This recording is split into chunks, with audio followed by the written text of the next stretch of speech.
मैं जेवीए न्यूज से गीता पटेल। आज हम देश के सबसे संवेदनशील मुद्दे पे बात करने जा रहे हैं। जो आंदोलन है देश के अलग अलग हिस्सों में भी अब फैल चुका है, जहाँ पे है स्टूडेंट के हक की लड़ाई का मुद्दा, यानी कि नीट एग्जाम पेपर के मुद्दे। इस चीज की जानकारी रहना कि नीट का एग्जाम एक्चुअल में है क्या। कई वीडियो में ये जो आंदोलन करते हुए स्टूडेंट है उनको ये पूछा जा रहा है रिपोर्टर्स के द्वारा कि फुल फॉर्म क्या है, नीट के बारे में बताइए।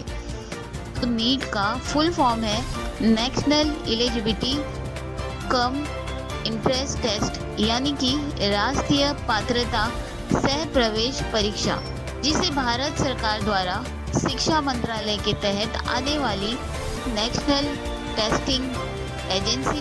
भारत में अगर आपको MBBS, BDCS और अन्य मेडिकल कोर्सेज में दाखिला लेना है, नीट की फीस को लेकर लोगों को बहुत सारी गलतफहमियां हैं कि इसकी फीस लाखों में होती है। नहीं, बिल्कुल भी नहीं, बल्कि भारत में ये अलग अलग कैटेगरी में होती है।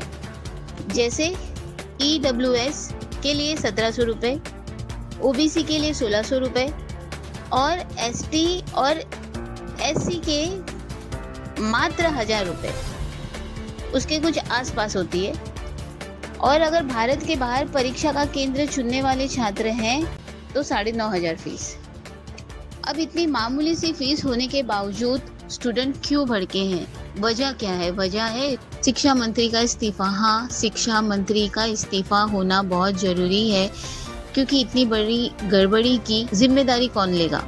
नीट के पेपर में भ्रष्टाचार होता है और यही मुद्दा स्टूडेंट का भी है कि वापस से री एग्जाम कराए जाते हैं, क्योंकि इस पढ़ाई की फीस मामूली ही सही, लेकिन साल भर उनके बच्चों का खर्चा, खाना पीना लाखों में होता है, कोचिंग क्लासेस लाखों में होते हैं।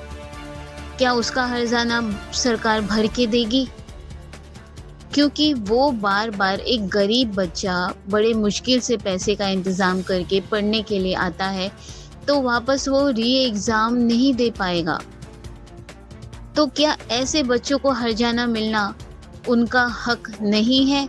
सिर्फ एक मंत्री का इस्तीफा क्या पर्याय है बच्चों के इंसाफ के लिए?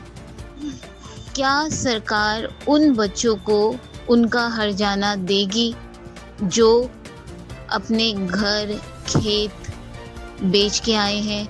क्या उनके माँ बाप, जिन्होंने लाखों का लोन लिया हुआ है इस पढ़ाई के लिए, बच्चों का असली गुस्सा है री एग्जाम, तो सरकार को इसके ऊपर भी बहुत सख्त कानून बनाने पड़ेंगे कि इस तरह से गड़बड़ी ना हो। और अगर गड़बड़ी हुई आगे के भविष्य में, तो उन बच्चों को भी इसका हर्जाना मिले। मंत्री पद से इस्तीफा देके सरकार अपना पल्ला ना छुड़ाए, बल्कि उन बच्चों को हर्जाना भी भरने के लिए सरकार बाध्य हो जो इस एग्जाम के लिए तैयारी कर रहे हैं, जिससे कि ये भ्रष्टाचार कहीं ना कहीं रुकेगा। क्योंकि जब सरकार को अपनी जेब से ही पैसे देने पड़ेंगे, तब वो अपने सरकारी ऑफिसर के ऊपर लगाम कसेंगे।